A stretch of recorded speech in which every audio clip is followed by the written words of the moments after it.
बात कर रहे हैं। अच्छा मैं थोड़ा इसकी लाइन होती है, उसको क्या करूँ मैं। बेटा ये कर रहे हैं। अभी एक अभी मुझे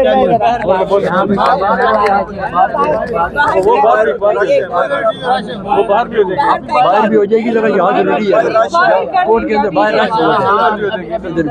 मेन स्ट्रीम के लोग अगर रुक जाए तो मैं खुद फैसला कर लूँ।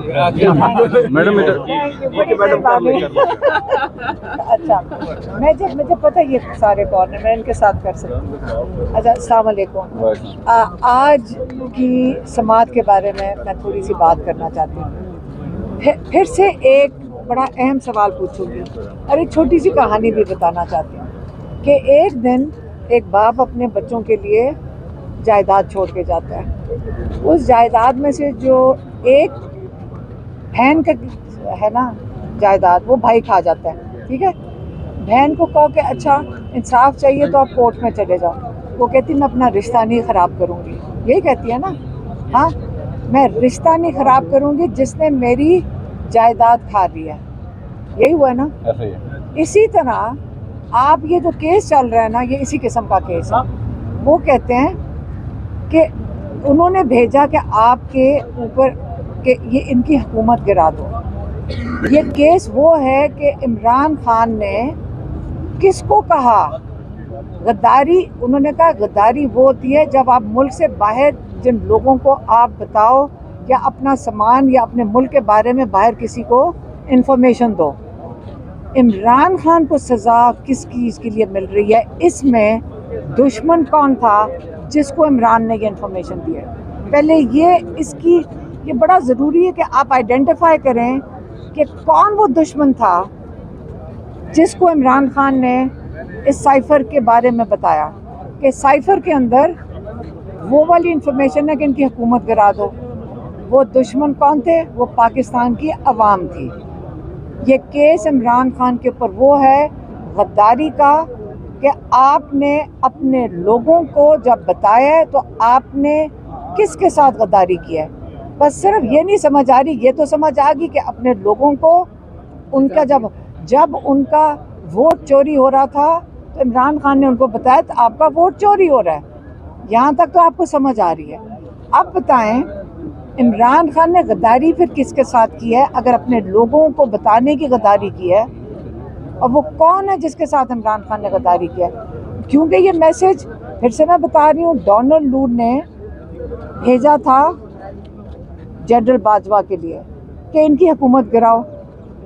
अब गद्दारी तो लोगों के साथ हो रही थी जिनका वोट चोरी हो रहा था।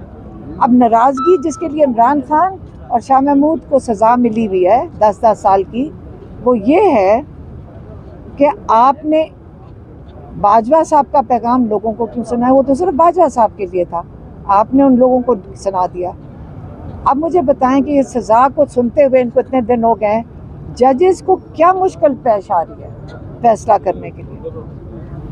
अब ये क्या मुश्किल पेश आ रही है कि इमरान खान या शाह महमूद गद्दार हैं कि नहीं? अभी तक फैसला क्यों नहीं हो सक रहा कि इमरान खान और शाह महमूद गद्दार हैं कि नहीं?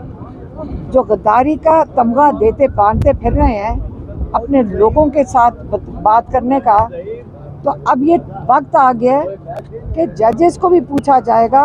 पहले हम सारे पाकिस्तानियों को बता दो कि एक दफ़ा बता दो, क्या हम लोग गद्दार हैं? हम किसी के मुल्क किसी और का है, और जब हमें इंफॉर्मेशन मिलेगी तो इसका मतलब इस मुल्क के साथ गद्दारी हुई है।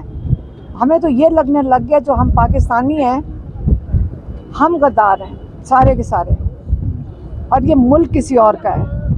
अब ये जो केस है ये बड़ा इम्पोर्टेंट केस है, और ये इस वक्त डिटर्मिन करने जा रहा है, या ये इस वक्त पाकिस्तानियों को फैसला करना पड़ेगा कि किसी लगता है कि मुल्क किसी और का है, और हमें फैसला करना पड़ेगा या तो हम अपना बंदोबस्त कहीं और कर लें या फिर अपने मुल्क के लिए खड़े हो जाएं। अच्छा, कल आ जाएगा फैसला?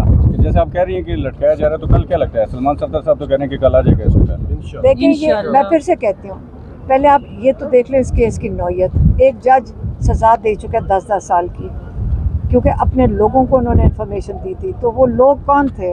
गद्दारी ये हुई है कि पाकिस्तानियों को इमरान खान ने उनके साथ जो साजिश हो रही थी वो बता दी। ठीक है, अगर ये हो गया ना, अब आप मुझे बताएं, इसकी वजह से पहले एक जज ने तो सज़ा दे दी, चलो उसने तो गलती कर दी। मैं जानना चाह रही हूँ जो डॉक्टर नहीं है, sorry, chief justice Aamir Farooq है ये और साहब मियां गुल हसन जो बैठे हैं, इनको समझने में इतना टाइम लग क्यों रहा है? हमें पहले दिन से पता है कि क्या है, तो ये कितना देर ये चलाना है कि पहले कि ये इंसाफ दे सके बस। और मुझे लगता है कि इनको भी मुश्किल आ रही है, ये पेश हो रही है, ये फैसला करने में आया ये मुल्क पाकिस्तानियों का है, हमारा अवाम का है, या ये किसी और का है। लगता है इनको भी इस चीज़ की मुश्किल पेश आ रही है फैसला। आपने गद्दारी की बात की, जिस बंदे ने, राना सनाउल्लाह ने, जिसने ये चार्जेस फाइल किए, उन दोनों को अब दुनिया में ये होता है कि जो बेइंसाफ़ी करे उसको भी, उसके ऊपर भी क्रिमिनल चार्जेस हो जाते हैं। तो हमारे पाकिस्तान में ये सारा कुछ हो जाए और उनको कोई पूछने वाला ना है, हम तो उनके ऊपर दफात लगानी चाहिए, उनको जेलों में जाना चाहिए। अब जिन्होंने ये किया है, ये बता दीजिएगा कि फुल कोर्ट भी बनाया जाएगा जजेस के हवाले से जो खत उनको मसूल हुए, जो धमकियों वाले, उसको कैसे देखते हैं कि क्या है फुल कोर्ट? देखिए मैं आपको बताऊँ, सीधी सी बात है, आपको भी पता है, हम यहाँ से गुजरते आ रहे थे तो यहाँ एक सॉर्ट ऑफ मजाक कर रहे थे कि जैसी 6 जजेस ने एक बात की कि हमें धमकी मिल रही है तो ख़त आना शुरू होगी, ये डिस्ट्रैक्शन है, ये सारों को पता है। कल लाहौर कोर्ट में भी वो, हाँ, तो ये स्क्रिप्ट लिखी हुई है, इतनी अच्छी स्क्रिप्ट भी नहीं लिखी हुई। हमें फोकस करना चाहिए जो 6 जजेस ने लिखा है, जहाँ पे उन्होंने भी कहा है कि इमरान खान के साथ किस तरह इन्होंने बेइंसाफ़ी किया, उसके ऊपर फोकस करें। और बल्कि जो हुआ है, उनकी जो केसेस थे, उसका भी कोई मुजरिम होना चाहिए, या मुजरिम ही कोई नहीं है, बेइंसाफ़ी हो जाती है, नाइंसाफ़ी हो रही है, उसके बावजूद कि कोई मुजरिम ही नहीं ठहराया जाता। क्या लगता है इमरान खान साहब जो है जल्द इन केसों से उनको रिहाई मिल जाएगी? अभी मैंने कहा है कि देखें, कुछ रह नहीं गया, सारे दलाइल हो गए हैं, सारों को समझ आ रही। जज मेरे ख्याल में खुद बेचारे कह रहे हैं कि कुछ नहीं है, अब उनको समझ आ गई है कि कन्विक्शन को ओवरटर्न इन दोनों को करना चाहिए, अब सस्पेंड करना चाहिए, कन्विक्शन को सस्पेंड करना चाहिए। ये जो हुकूमत है, ये कब तक आपको चलती हुई नजर आ रही है? जो कुछ कर रहे हैं अभी से, महंगाई वगैरह भी शुरू कर दिया। देखो बेटा, ये तो आप लोग बताओगे, हम तो सारे दिन कोर्ट के अंदर होते हैं, हमें ये पता नहीं कि बाहर क्या हो रहा है।